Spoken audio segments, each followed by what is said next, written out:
Hey, what is up, guys?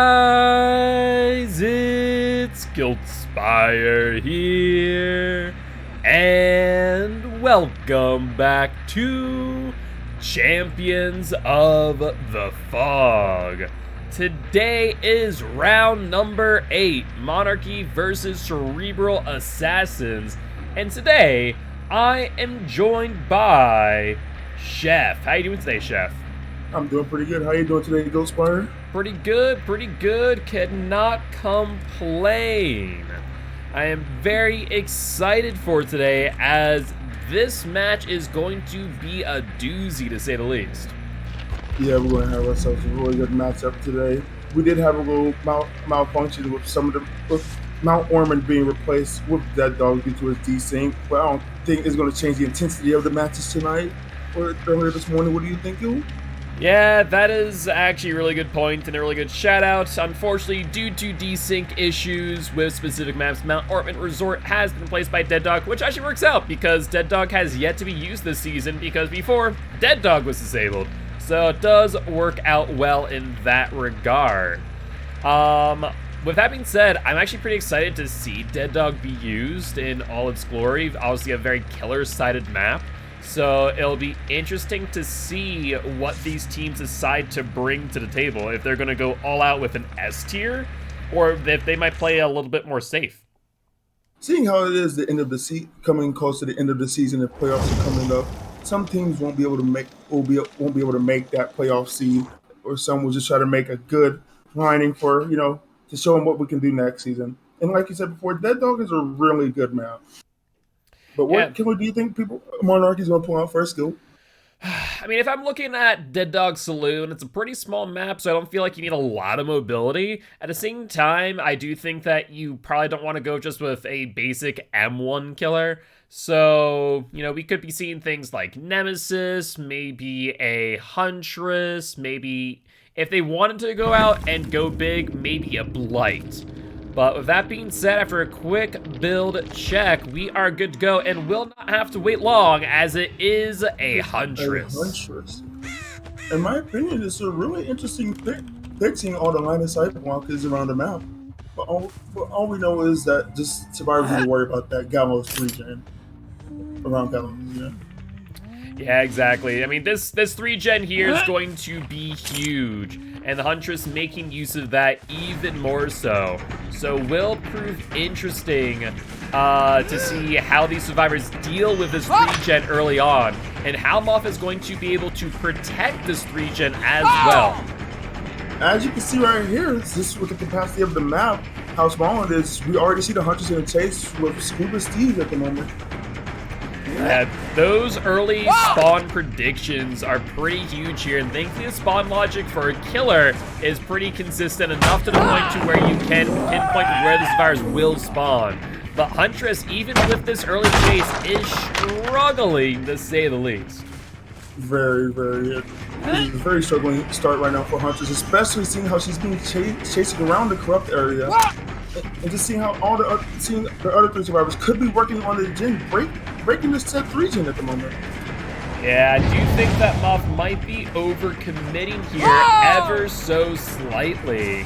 So this is definitely a huge concern that I feel like is going to be in the back of the mind of Lonely Moth, as Scuba Steve doing a beautiful job looping, but does finally get hit and down. Yeah. But as you can see how long that chase was, you would think that some gens could be either halfway, 74.5, or we could see a gen pop at any moment, just like now. Yep, so that will be the first gen right there, along with the first hook as well. So pretty good stuff there, and a good start, I'd say, for the survivors. At the same time, it's also possible that they may have been taking their time to, work on different gens instead of 3-gen, honestly, with the Huntress looping at that point in time. So there are many things to consider here, but if Huntress now having a hook in her 3-gen and that elevation next to lockers, I mean, she can sit here all day long. Of course. And as some talk has been talked around comp, Huntress is one of the best, and some say one of the best camping killers in the game, especially with the add-ons we see here with Babushka and Okef. Yeah, that is a very good point, but we do hear another totem go out, and so it would appear that the Huntress no longer has any passive gen regression between Ruin and Undying. So she now has to solely rely on being able to pressure survivors off of gens, but it would appear that Scuba Steve will move on to that second stage, and we have the first survivor on Death Hook. But as you are right about that, but do you really know is a really good way by the Hunters? As we see we'll get unhooked the moments this issue they're chasing for Leon. Yeah, but if Steve does not have anything to help him stay up, he is going to be in a really tough position. Not entirely sure why Huntress was readying up there. Honestly, I would have just baited out for the grab at the window, but she got the pickup. But unfortunately for her, she will eat the decisive strike and get flashlight blinded on top of which these survivors saying, no, you might be able to pick me up, but you're gonna eat a friggin' knife to your back and a flashlight to your face. Yeah, but I don't think that flashlight it wasted a little bit more time and distance for Steve, if I can say so myself.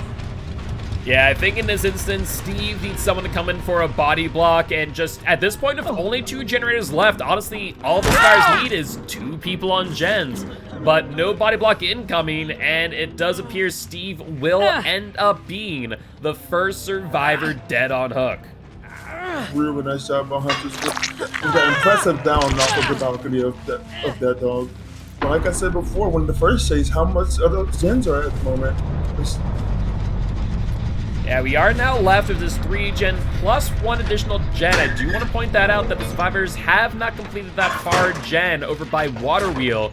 But with Gallows now being completed, the Huntress is in a very, very dangerous spot, as Water Wheel is probably the next generator to go. That was a very interesting tactic, though. If you didn't notice it, I did.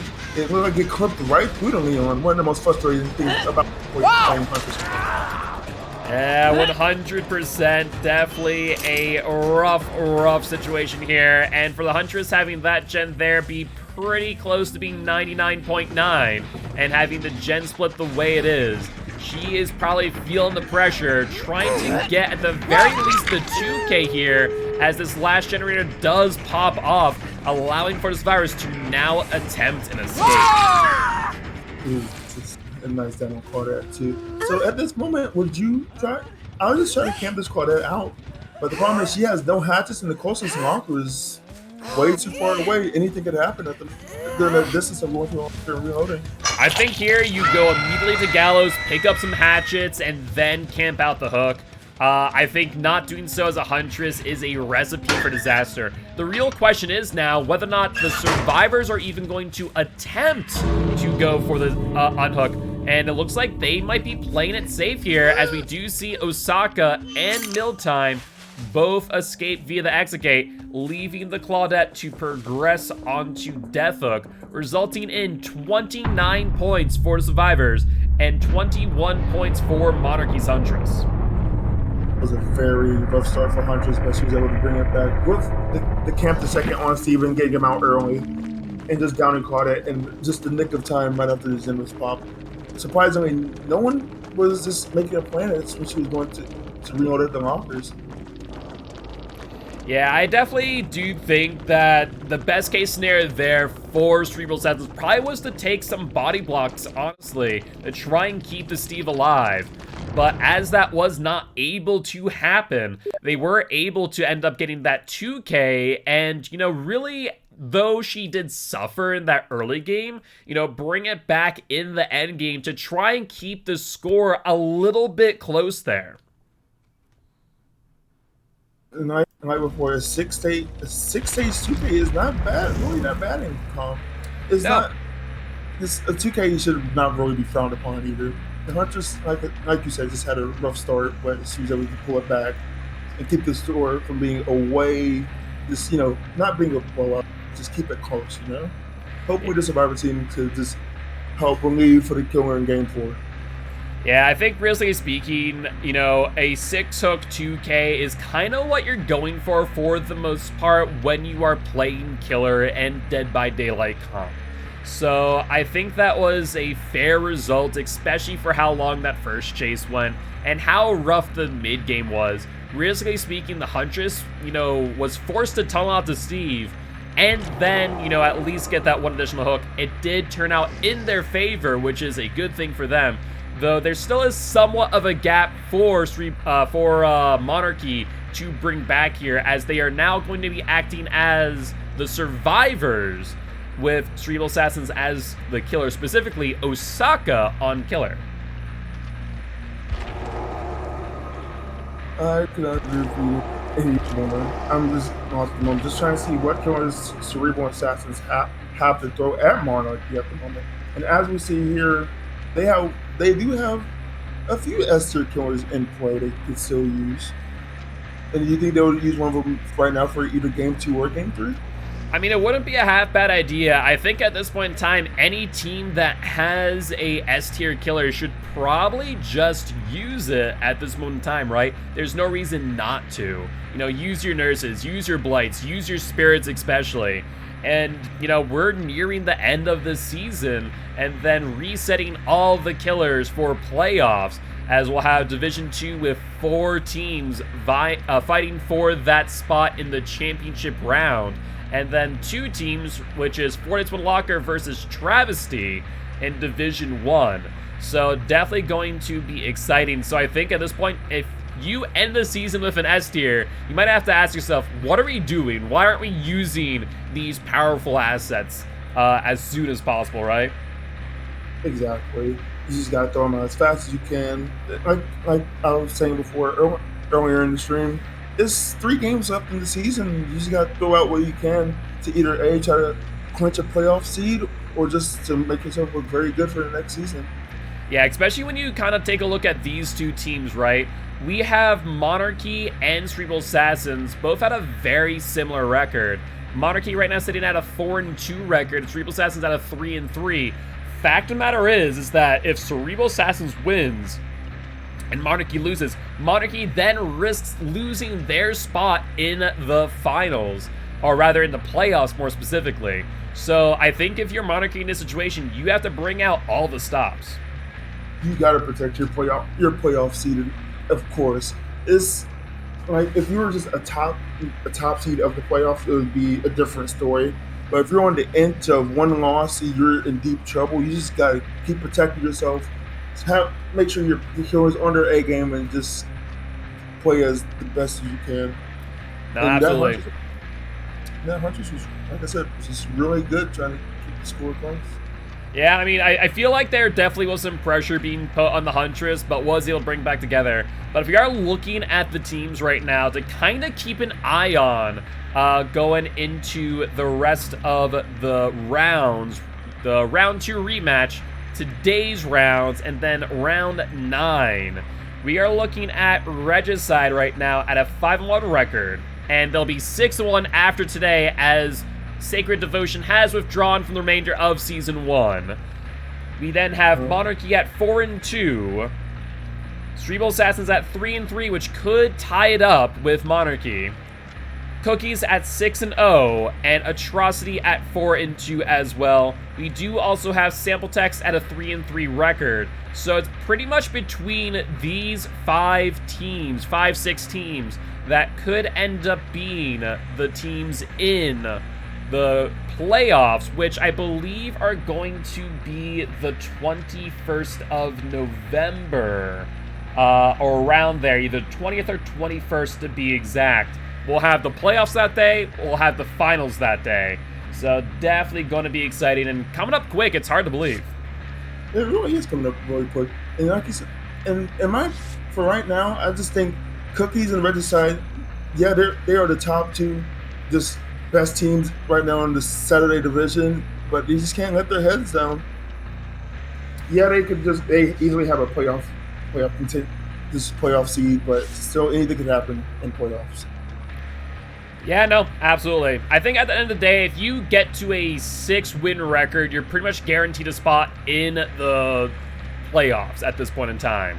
So I really do think that if you are Monarchy here, you are bringing out any remaining S tiers, just bringing out all of the stops, going into these next 2 killer matches.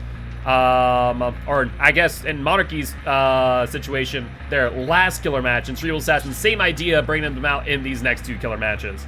But with that being said, I believe we got all the builds. I'll get confirmation from Shelby real quick here if they are all good to go.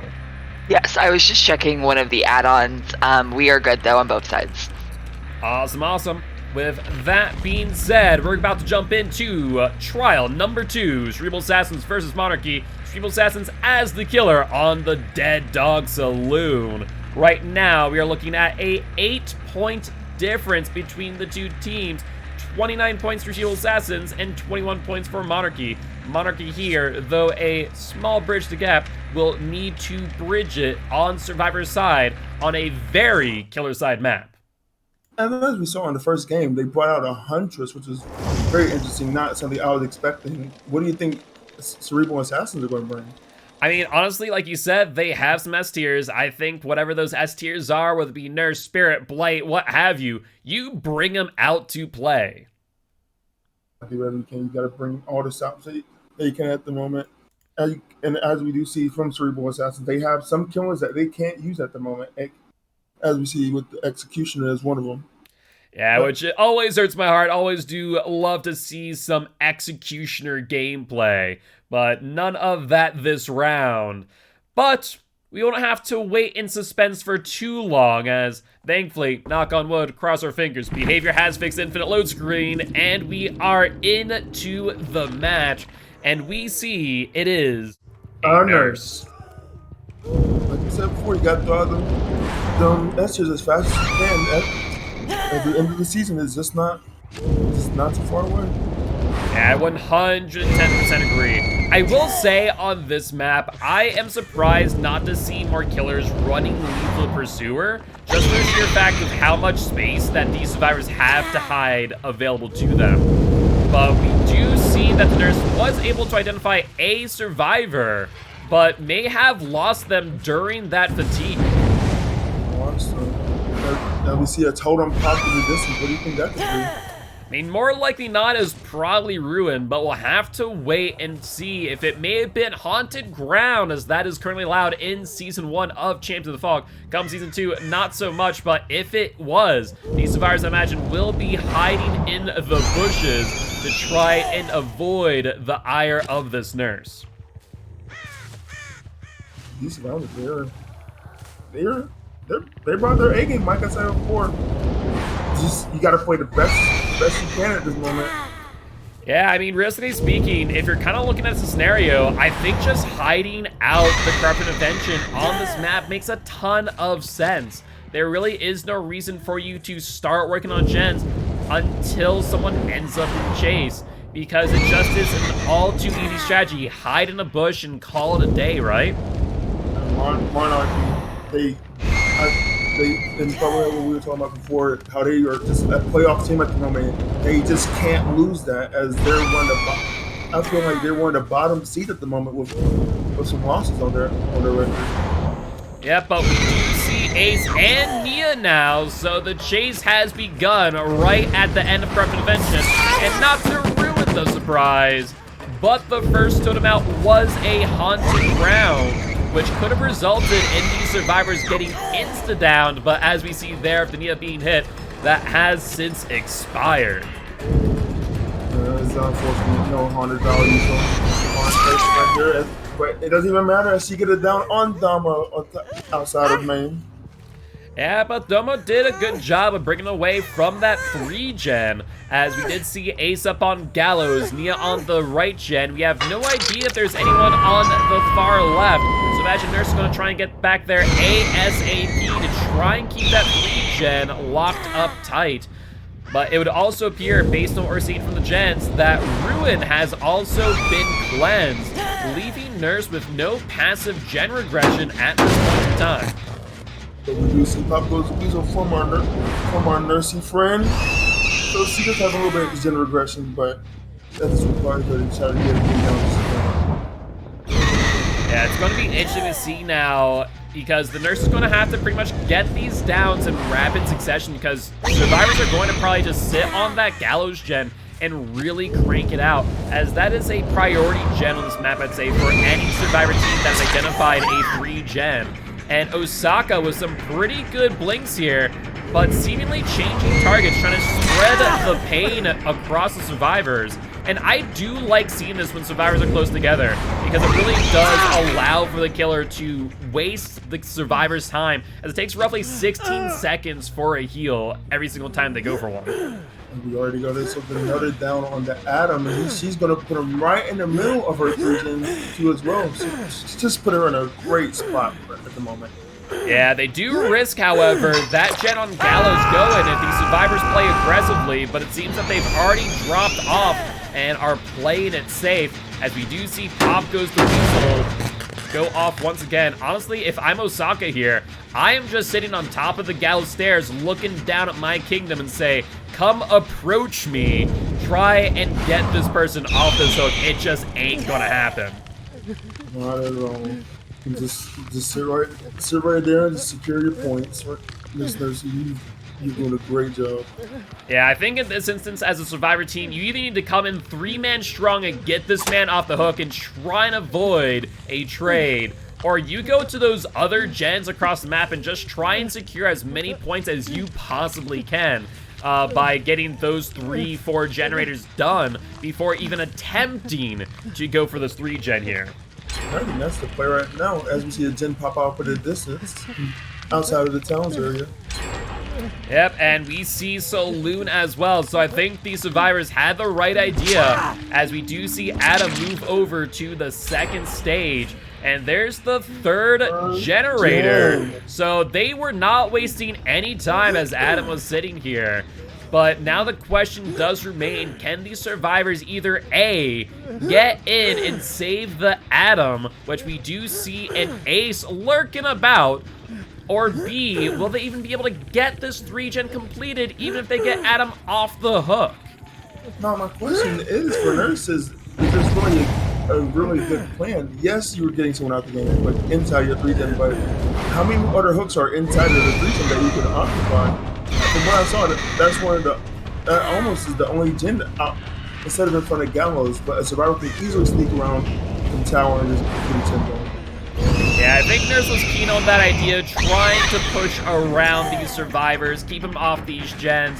And we do want to note that Adam's timer was taking forever to tick down, suggesting a camaraderie. And Osaka going for this down, and is a little bit concerned as they're a bit far away from their 3-gen, but they are able to get that quick down on Rocket, the ace.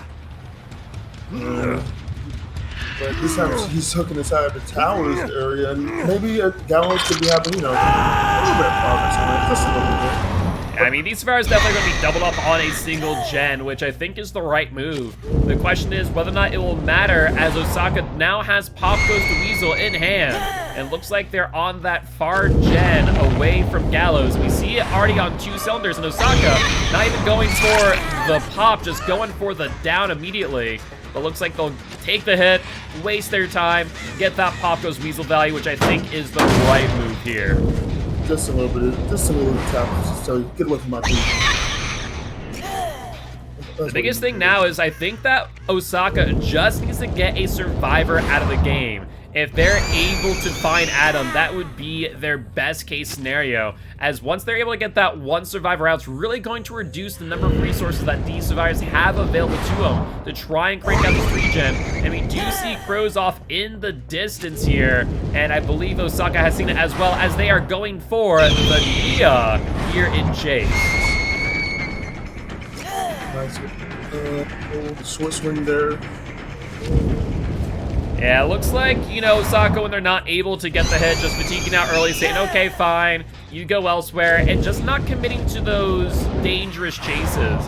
But once again, seeing 2 survivors here, back-to-back, Claudette and Adam, and looks like Osaka has the same idea that I do, and will be going for the down on the Adam, ignoring the Claudette in this moment, and does get the hit. The question is, will he be able to get the down fast enough to make sure that the survivor team does not get the gen? And I think that will be the case. And he will begin the kill on Adam and just making it a little bit more tougher for our survivor friends here. And unfortunately for Osaka, though, we see that the hooks are not exactly in some great locations. So being forced to bring it down to the basement and literally trying to blink over to that gen, does get it, and does see the ace, gets a hit too. Oh, no. And that will be a 1-2 punch as we see the hit and the pop following up. The question now remains, where else are the survivors at? And Osaka going to be looking at both Gallows and that corner gen. But I think they're in a really good spot right now. They could take their time and really ensure the regression of these generators, whether passively or otherwise. But looks like they will not go for the chase. For a second, I thought they were going to be considering trying to get that one blink down on the Nia, but opted to go back for this gen and ensure that they are not able to get any additional progress in the meanwhile. But at the moment, we just see that Dom, as we saw a few seconds ago, Dom was pushing the back gens as I didn't really see where Ace has been really. Maybe he was on the front gen inside of the desert with Claudette, but I just haven't really been seeing Ace at the moment. Or am I just blind? I think that a lot of these survivors probably playing very safe right now, seeing how quickly Osaka is getting these downs. So, if anything, if I hear, you know, the Nurse's Terrace, I'm dipping immediately. And we see Ace right there doing just that, but we also see Claudette out in the distance, and Osaka does too, as they'll try and go for the blanket, and does get it, as she now approaches main building saloon. Osaka will seemingly go for this chase, but gets a unfortunate blink, but able to predict their movement and gets the down. Nicely done. Beautiful down by the wrist there. I'm just thinking about that back gen behind Gamos. Like, what that could be. Like I said, Damo's been working on that gen for so long. I mean, we've seen it be pretty low this entire time, and with now only 3 survivors in the game, this is pretty much the Nurse's game to lose, in my opinion. But we do see Keeperly with a Deliverance, allowing these survivors to stay on the generators all the while. So put some pressure off the survivors for a bit. No one needs to go and save, but unfortunately another pop on that front Gallows gen. Yeah, remember that every single pop is 20 seconds off a gen, so you can crank that out as much you want, but if this Nurse is able to get these hooks, then it's pretty much a moot point, as we do see Osaka go for the ace, and does get the down. Now, keep in mind, this is quite far away, but if the survivors are able to get on that gen pretty quickly, they might be able to crank it out, but this will probably, at the very least, secure them enough points to keep them in the lead. From Osaka right now, just keep getting hooks, keep getting points. I mean, if the gens do get done, you still have a really good lead. Still keep it close or a really good lead against, at the moment, against Monarchy. Yeah, I mean, and we see here, once again, gen's not complete, another 20 seconds off the gen. I mean, they are doing the right thing, which is survivors are running as far away from the gens as possible and getting theirs to, you know, give them some breathing room to work on these gens, but it just isn't enough, as the Nurse is able to get those quick successive downs and really pressure survivors theoretically out of the game. And really cheeky play there, Mia knowing full well that Nurse was not able to shorten her blink by looking down, and does end up getting some good distance here.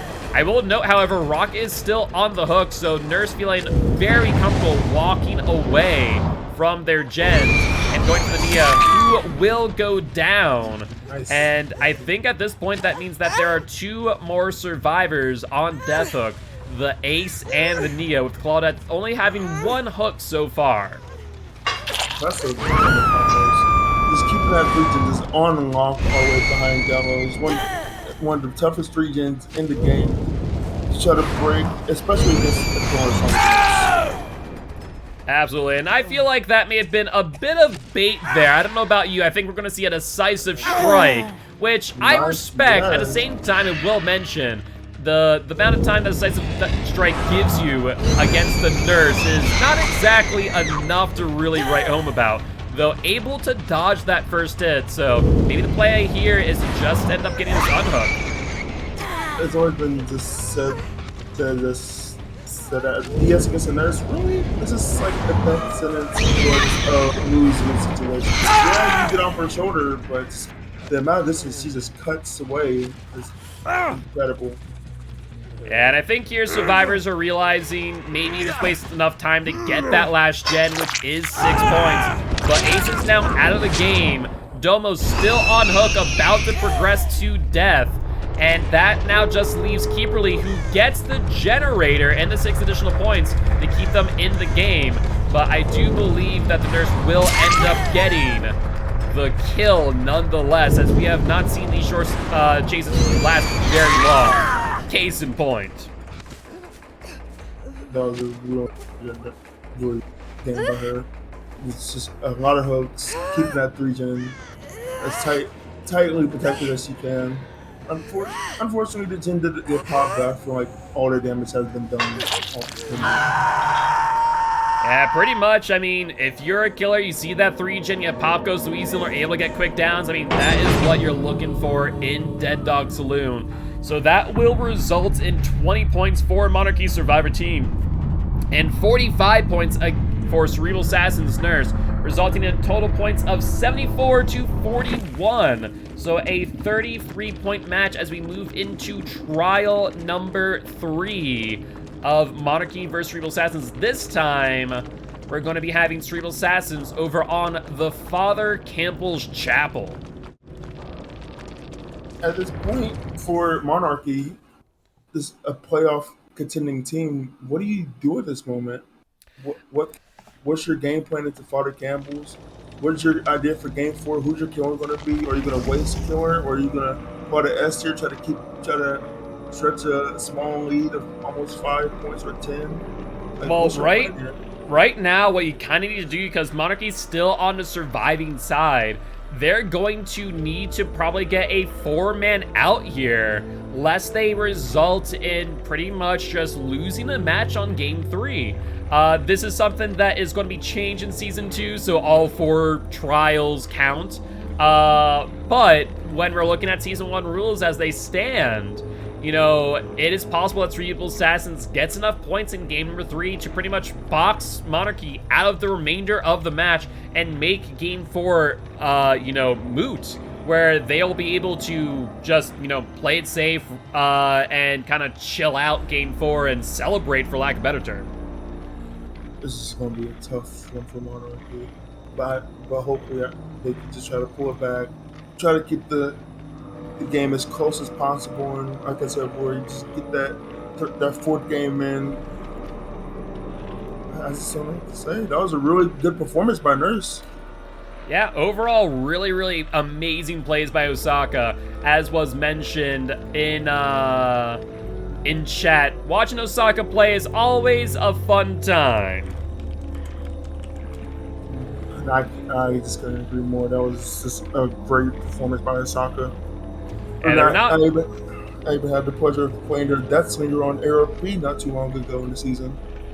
Yeah, no, they're pretty good, and as we saw from their Nurse play, you know, they are able to get the 1-2 punch on the Nurse without much, if any, hesitation. And those chases where they realize they're kind of being dragged a little bit too far away, they're okay, you know, admitting, I need to drop away from this and moving back to protect their 3-gen. So overall, really good plays on both sides, but unfortunately that 3-gen just being too strong for Monarchy to really deal with. Exactly. I just felt like also, as we saw before, Haunted wasn't playing, no one was down by it, and just seeing how Nurse played, I didn't really think she needed to Haunted. No, I mean, she pretty much played with 2 perks that match. Actually, 1 perk, realistically speaking. By the end of it was just Pop Goes the Weasel. And, I mean, that's the case for most scenarios. You kind of end up with nothing but Pop, maybe another perk. But, you know, Nurse not really needing perks, apparently. And, I mean, she is the best killer in the game for a reason. Absolutely.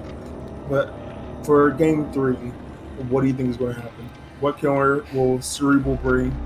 Put the pressure on, put another S tier, or are they just going to just tone it down and have, you know, a lower tier killer I think that if you're Cerebral Assassins, you keep the pressure going. If you lose this match, you only have yourself to blame having a 33-point lead.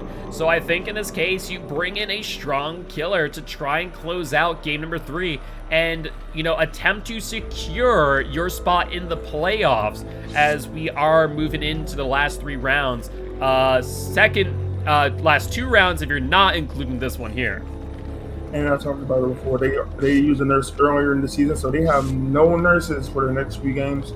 So probably a Spirit or a Blight this game.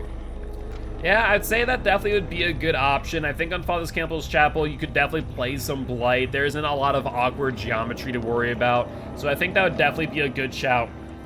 I do want to mention, if we're looking at the remaining matches for Cerebral Assassins, they are going to be playing Undying Alliance, or rather Atrocity, as they have changed their name, next week, and then thereafter, they do get a win, as I mentioned earlier. Sacred Devotion has withdrawn themselves from the remainder of Season 1, so if they were to win today, they move themselves to a 4-3 record.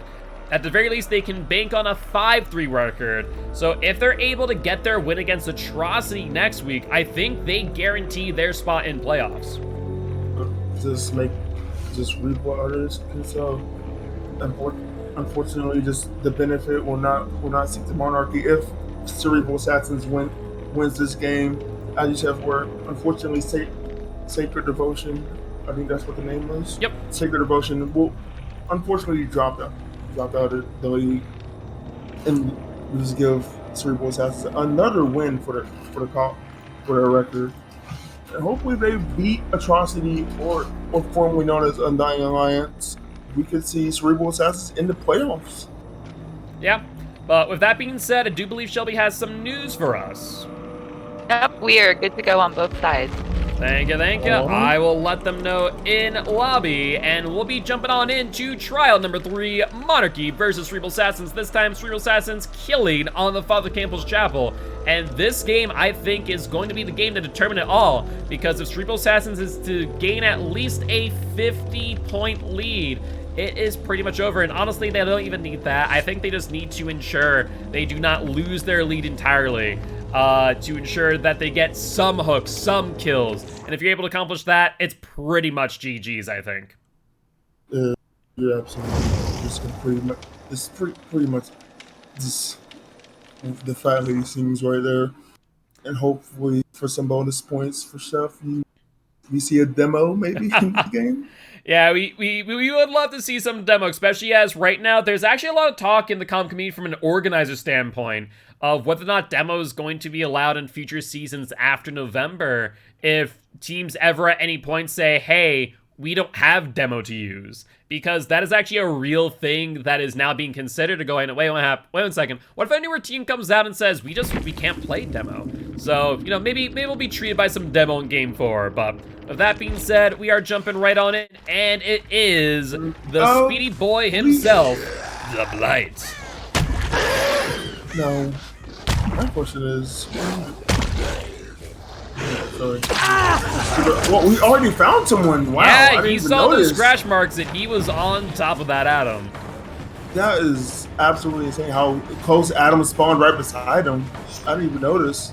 Yeah, spawn logic on certain maps are really rough for survivors, as we do see here. And Adam trying to sneak away. Blight actually misjudging where the Adam went and not really able to identify it, but does see the scratch marks in distance, but not find Adam, instead finding the Ace, who is now going to be taking aggro, as we do see a lit totem there. We'll have to question what that might be, or likely not at the very least. I think Ruin is a safe bet.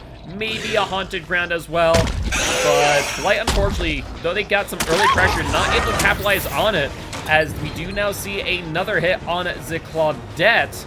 And now we are back in another good chase for the Blight. I think Claudette was looking behind her at the moment when she ran into main, because she just ran thinking he was right behind her. Unfortunately, getting her out in the open for a down. Yeah, I think she was just hoping that to get enough distance there for the Dead Hard and the Pallet, but not able to make it work. And that will be the first hook here for the Blight, and rush it back over to that gen that she was on. I also imagine that they might be taking a look at their Ruin here soon. as Ace had to have seen that it was there, as we do see that rune pop. Oh. I don't know what to say about that. That was just crazy how he just found Adam so fast. Yeah, I mean, if you're not careful and you hear that Tyrannus near you kind of have to play it safe. But Adam, you know, given the Blight a lot of information, ended up into that really early chase. And Blight, as we do see, uses a pop goes to Weasel and is now going for Adam, who is in shack here. Trying to get this down, but not able to get it fast enough, as Adam does end up getting to the pallet and making some distance. Nice pop by Adam. And as you can see, I feel like he's been spreading a lot of pressure out. And we have to see where his fourth perk has been. Yeah, we'll have to wait and see. I mean, a lot of good Blights will use things like Thanatophobia, will use things like Tinkerer, but I don't think any of these gens have been close enough to Tinker range, and if two survivors on the ground now, this Blight is in a amazing position and power play, able to get 2 hooks, and if the hooks are close enough together, or just in basement, I think this game is pretty much over. What do you can do at this point if you're Monarchy? You get 2 people, fresh hooks in basement, but as we see, maybe that was an unbreakable by Damo to run away from the basement, seeing what was going to happen. Yeah, we see scratch marks out, so at the very least you only have 1 person in basement, but Blight gonna be on their back. Unfortunately, not able to get that rush through the door, and will end up giving up some distance here, as Nia will drop pallet and try and gain some distance here. I mean, that could have gone really wrong here for these survivors. Thankfully, whether it be unbreakable or otherwise, able to recover to some degree, as we do see a survivor heading their way over to the basement. But will they be able to get there before the Blight does? You know, he might be carrying a survivor to hook right now, but that don't matter much, as Blight is a zoomy boy. I think right. Oh, this is a thought. Yep. Either A, he'll catch up to the survivor, or he'll just meet him at the stairs just to save him. Yeah, I mean, that would make the most sense, and does get that BT hit on the Adam, and also a hit on the Claudette. So if this is Thanatophobia, I mean, these survivors are in a dangerous spot. You know, that's a lot of gen slowdown, and Blight just narrowly missing that Claudette. Nice. Claudette. Was that? Yeah, that was dead hard. We did see that earlier, but unfortunately for Claudette, find herself face to face with a breakable wall and will take the down. I didn't even notice that was good eye out there, Joe. I mean, if you're Osaka in this situation, you are feeling very good. You know, that is 4 hooks on a 1 gen completed, and a pretty good hook spread overall. 1 person on death hook. You're fighting Adam once again, who definitely does not have decisive strike any longer, but getting a very nice balanced landing to try and gain some distance, and does get to the strongest down the game, the Z-Wall. Best structure in the world, the Z. Exactly, but Adam goes down nonetheless, and this is now going to be the 2nd survivor on death hook. I mean, I just don't see a way for these survivors to theoretically get a 4-man out any longer. What are your thoughts here, Chef? My thoughts here is just, I feel like that they only started just finding Adam as fast as he did was incredible. I didn't even notice the scratch marks until as soon as he hit Adam. That was the first time I just seen him. I just feel they can get all the things done and someone can propose, but I just see Monarchy quickly taking a loss. But never say never in the game 4. Yeah, you are right. You know, there's always that possibility that Monarchy is just able to pull something off here. But with Ace here as well as the Nia, meaning that there's very few survivors on those gens, it's going to be a difficult situation for these survivors to really manage, as we now see Blake going for Nia. Excuse me, hitting the shred. And that pallet dust up my nose. It looks like Nia will drop down, trying to avoid the Blight for as long as possible. Osaka trying to do a cheeky hug tech there, but not able to make it work, as she will try and loop the main building once again. and try and keep the Blight here, maybe to try and just allow these remaining survivors to work on gens for as long as possible, as we do have that one gen with the Claudette here on 3 sills. I don't think you noticed this, but I think we have some kinship value by Mr. Adam. That wiggle timer, it should have been way gone. That struggle timer should have been gone a long time ago. Yeah, you're not wrong. You know, kinship, what's kinship? But yes, with camaraderie, also known as kinship now, definitely. We do know that Claudette does have a dead hard here to use. Let's see if we can make the best use of it. But we'll be taking our time as we do see that Shack pallet down. And now, like, trying to bait out the dead hard, and does so successfully, getting Claudette on the ground, and this will be the first survivor out of the game. Claudette tried the best she could, just to buy some time, trying to jump to him out for the fight. Too quickly, he was able to get it right when she got in.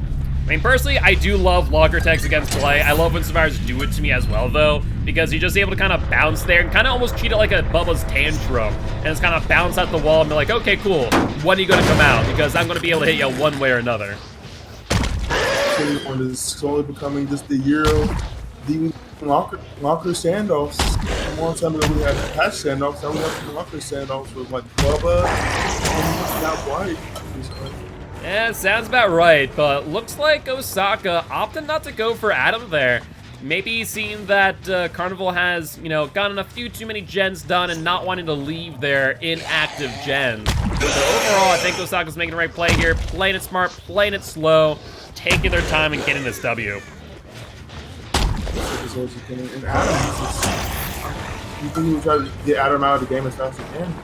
Yeah, I mean, at the end of the day, Adam is on death hook, so if you are able to get this hook right now, I think you are in a very, very strong position. Adam, though, going for that pallet and does get the drop before the Blight is able to hit him, and going to be making the most use of these pallets, but playing a little too greedy and does get down over the pallet. Unfortunate for Adam. I see what you're trying to do, trying to catch a stun on the Blight, but you gotta play as safe as you can. Bad, feels bad, man. And now we're down to 2 survivors, and 1 Blight and 2 gens left. Yeah, I mean, this is a very strong position here for the Blight. I mean, you have Pop Goes Weasel, but it does seem that this gen here is going to be completed. So very good commitment here by the Nia. But will it matter in the end, as we do see Blight going for the chase and getting a bit tripped up there on the door, but right on her, and that will get the Nia down. And I believe that there will be her second hook of the game. Ace has yet to be hooked, as we do see that last gen completed. And now the question is, will the Ace go for the unhook, or will they just try and get the one-man out to try and ensure that the Blight's not able to get as many points as he could otherwise? Hey, what do you he popped again as soon as you hooked me in, so now he's in a good position where he could almost see both of the doors and keep the eye on the hook at the same time. No, not just almost. He can see both of the doors here. So, I mean, you just stay in main, you go back and forth between these two, try and keep an eye out for the Ace. And I think as a Blight, you're in a very good position here. Pretty much just ensuring that Ace can do a whole lot of nothing through and through. And one thing I've noticed is that someone said in chat, that ChefDBD said in chat, was that White had a foraging during the entire time as we were talking. Yep. Oh, they had a very, very strong setup, to say the least. And I'm thinking that based on what we're seeing here from these execates, it's very possible that Ace might just be going for the hatch at this point in time. Just trying to, you know, play it safe, as Blight has really good visual on both of these doors. That's cool. Nice hook text by White here. Just zooming around, trying to see where our Ace friend is, and unfortunately Nia will be down in a second. And yeah. Right before, he could go for hatch. Yeah, I think they are definitely going for hatch. I will say for the Blight, if the Ace does get the escape, that will be a loss potential of 12 points. But unfortunate for Ace, that RNG was not in their favor, and Blight able to get the hatch closed, and now we are at a bit of EGC standoff, where I think this is pretty much the Blight's game to win, and Ace has no way out. I think at this point, what do you just I mean, at this point, you kind of offer yourself up to the blade and go, here, take me. Just take me. The game is over. So, I mean, maybe you can try and do a silent open or do some cheeky light mind games. That'd be my only thought here. But even that is just going to be so dangerous, as, you know, the Blight just able to get from one side of the map to the other without any hesitation, as we do see that first light pop off, and the Ace now in chase of the Blight. This game is over. Now, I just want to point out one thing. These are two back-to-back terrific games by Osaka here. His nurse on Dead Dog and now his Blight on Father's Damage. He's just telling everybody right now that, well, Cerebral Assassins, we're not playoff content yet, but sooner or later with this game, we're making an example, and we're going to show you guys we're ready for playoffs soon. Yeah, pretty much, and that there results in 20 points for Monarchy Survivor Team and 45 points for Cerebral Assassin's Blight, resulting in a total score of Cerebral Assassins 119 to Monarchy 61. And unfortunately for Monarchy, I don't think that there is a way for them to win, even if they were to get a 12-hook game next match. That is only going to bring it up to 109. So this was the final nail in the coffin, the swan song for Monarchy, and the win for Cerebral Assassins going into game number 4. That was just two beautiful games by Mr. Osaka here with his nurse and Blight, as I was saying before. But in the beginning of the stream, I was thinking with that 2K6 hook, just keeping the game close, I thought that's how we were going to have the whole entire time, but absolutely not. Incredible. Yeah, overall, just really good plays by Osaka. And so, I guess now the question is, you know, what will Monarchy bring on Game 4? You know, this is, for all intent and purpose, a throwaway match, a scrim, you might say, for these two teams, as Cerebral Assassins will be celebrating their victory. I know that you would love to see a demo boy. Before he says goodbye for good in November, but maybe, just maybe they'll pull out someone. Not another S-tier killer, but sadly, I don't think anyone is going to pull out a demo for old Chef. Yeah, maybe we'll see some more demo eventually. You know, maybe in Season 2. I do enjoy me some demo boy. No, dude. All right, though. Looks like we are good to go, and looks like we're going to have Slow here for Monarchy playing as Killer on the Father Campbell's Chapel. I've really never seen Slow play, actually. So they actually were a Killer for Monarchy on, I think it was Riker's Yard as the Nemesis. Either that or ARP, as Azrael's map at the very least. So they are a Nemesis player. So I imagine that we might see some cheeky Nemesis here, but maybe they'll surprise us with something else entirely. Very. And as we see here, they have used the Nemesis before, and one with said Killer. But I just don't know what you would do here if you're Monarchy. Yeah, the game is over. But yeah, it's a good question. In my opinion, you bring just a, you know, bottom F killer, a Michael Myers, a Trapper. The Trapper, in my opinion, with the new add-ons is pretty good. You know, you bring someone that you're not going to miss later down the line, because if you're looking at Monarchy, let's take a look at who their matches are going forward. We have Monarchy versus Sacred Devotion, so they'll get a win next week. So they're right now at a 4-2 record. This will move them to a 5-3 after the end of next week. And that means that after that, they play Sample Text, actually our team, Chef, on the round 2 reschedule. So I think pretty much they'll be moving into the final round of the season, looking to make playoffs by basically trying to win against us. What do you think about that? It's going to be an interesting matchup, as we Sample Text are trying to make playoffs as well. So it'll be an interesting last matchup for the season. Yeah, I think if that will be a pretty action-packed match, as we did see here as well, as pretty much we're going to have a lot of teams fighting for that last playoff spot, you know, trying to get a 5-3 record. Sample Text is going to be trying to get that 5-3 record over the next, you know, I guess actually realistically speaking, Samueltex is going to need to get a 6-3 record, pretty much win the remaining rounds. You know, Monarchy here going to be trying to go for that 6-3 record as well, going into round number 9 or the round 2 reschedule.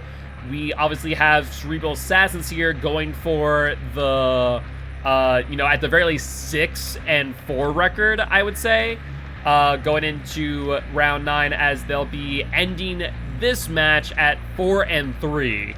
So it will be interesting to say the least. It will be very interesting.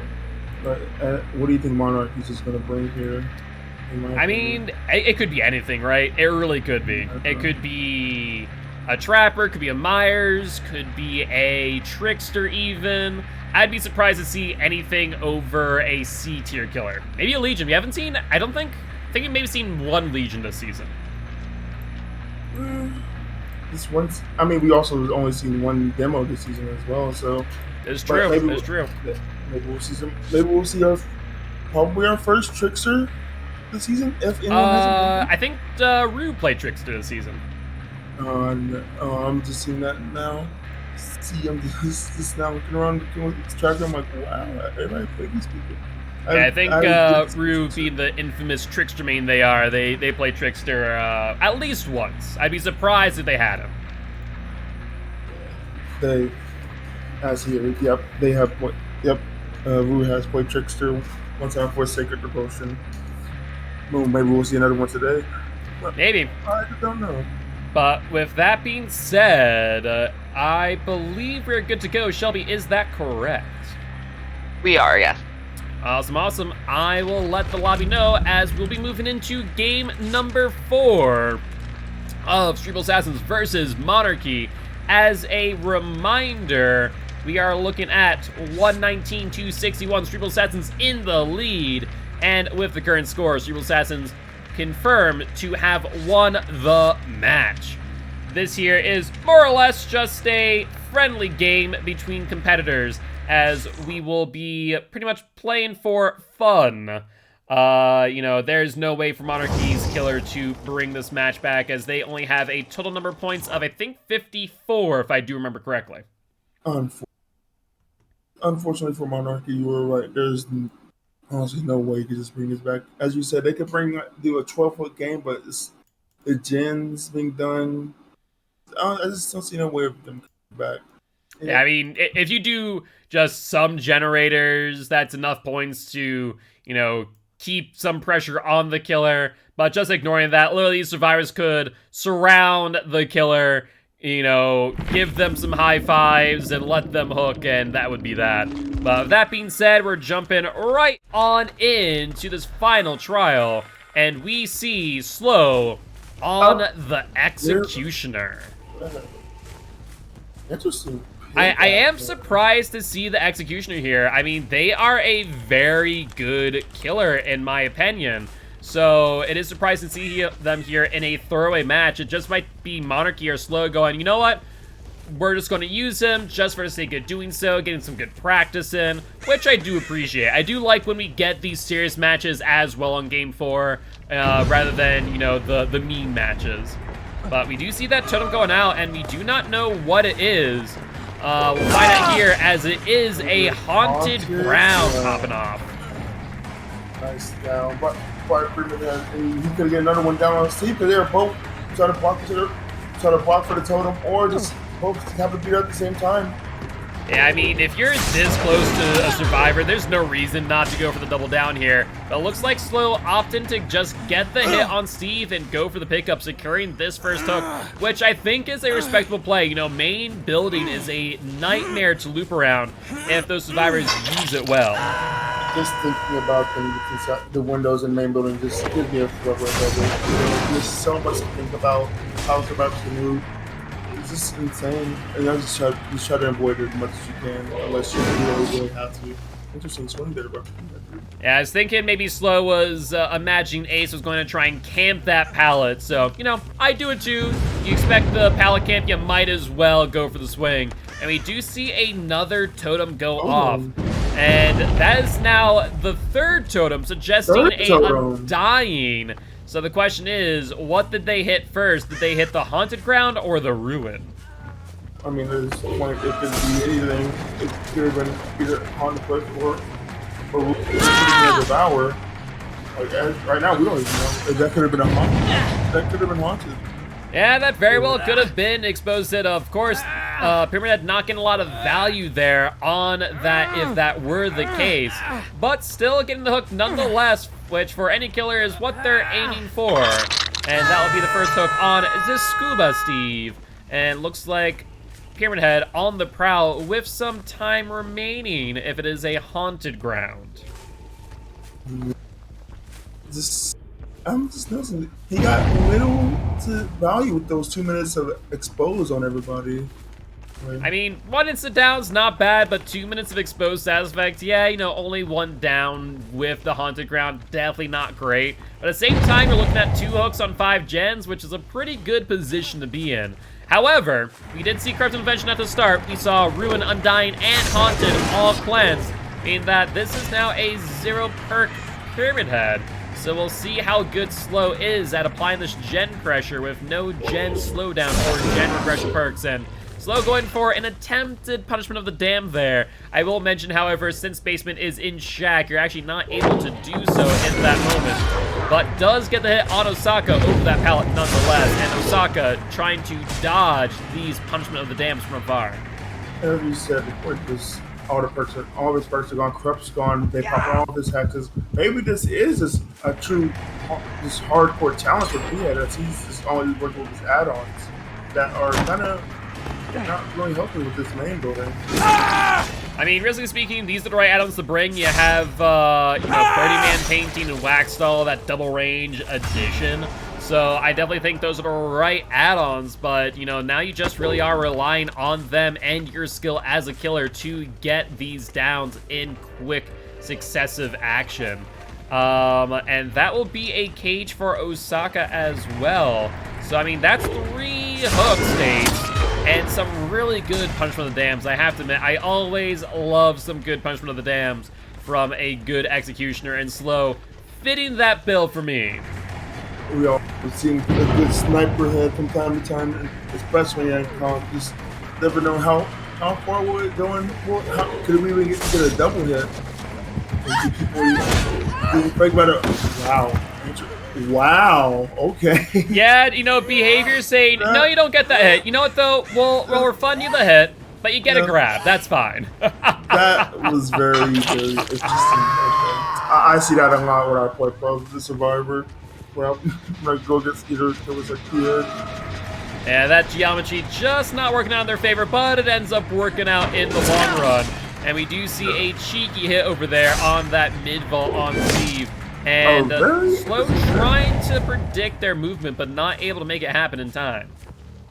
A lot of very interesting stuff going on in this game with the grab and that hit when he was just away from the window as well.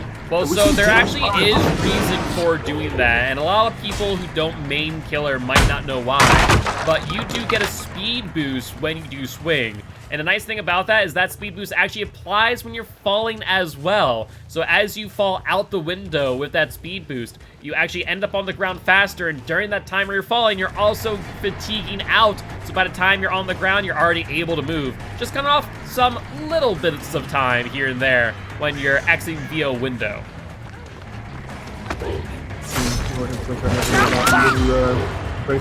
Whoa, okay. I didn't even notice what that was. Yeah, nice double hit by PA. Ace trying to desperately body block for the Claudette to keep her off of the hook, but not able to make it happen as Slow was able to get the double hit. I mean, I say it all the time, but survivors who try to body block a Pyramid Head, they need to play smart and play well, because he's just able to get that 1-2 punch as we saw right there. I guess you could say for Osaka, he couldn't keep what he said. Or that's Osaka.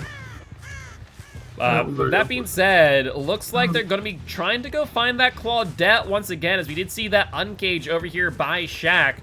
And I think they are a prime target for a death hook, but not really able to sniff out their exact location. Well, you don't. Well, the thing is, he gets a big notification of where the Claudette was uncaged from, but so much time from how far he was, which Pyramid Head, he does lack some mobility, so he can't, blink over to his cages like Nurse or phase like Spirit to just beat them from healing or uncaging. So most likely Claudette could have been long gone out the game.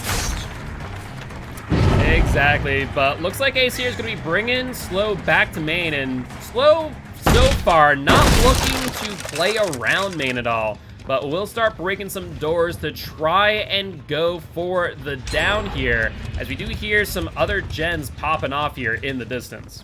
It's been a while since another gen popped, actually, or if I can say. And as we see here from Ace, he was 99 against Brent Burst, trying to get some more distance. Yeah, the question is, will it matter in the long run here?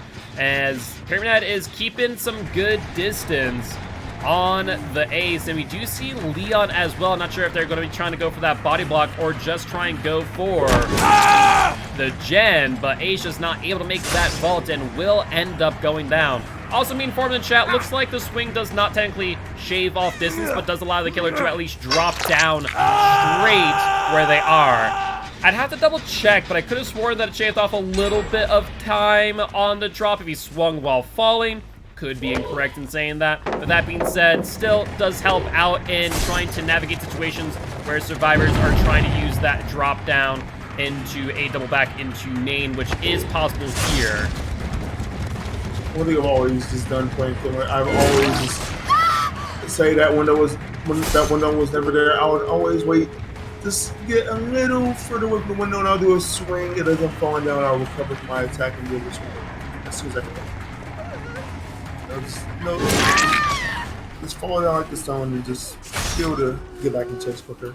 But as you see, Claudette is definitely and there's a real more permanent. Claudette will be dying here, and it looks like we will see the exit gates open, and that will be a 3-man out at this point in time for these survivors, and that there will result in Cerebral Assassins with a total of 38 points for their survivor team, and Monarchy with 28. Final score of 157 Cerebral Assassins and 89 for Monarchy. With that being said, that there is the end of this match. So congratulations, Cerebral Assassins, and GG well played to Monarchy. Exactly. Coming into this, I was just, I didn't want to say it, but I was slowly rooting for Monarchy here. They, from the standings, they were they looked like the better team. But one thing I've always just never realized was an upset could happen or a major victory can happen just under a blink of an eye. As the Hunters game with the 2K, then the back-to-back 4Ks from the Nursing Spirit of Osaka, and now we're just here looking at as you said, 139, 157 to 89 for Cerebral Assassins. It's a victory that I thought they just too well deserved. Absolutely, absolutely. But with that being said, we will be ending the stream here. As a reminder, though, we do have another match in just roughly 48 minutes with Immortal Alliance versus Sample Text. We'll be having Little Rugard as our host. So definitely make sure to be here for that. With that being said, Chef, if we were to want to stop by your stream next time you're live, where would we find you? Twitch.tv/ChefDBD. Awesome, awesome. Well, that being said, guys, as always, I am your commissioner and your primary host here on Champions of the Fog. Definitely make sure to stop on by and say hi if you're looking for Dead by Daylight on Monday at 7 p.m. CST. I am Mark, aka Giltspire, but on that note, we'll see you all later today. Bye-bye! Bye.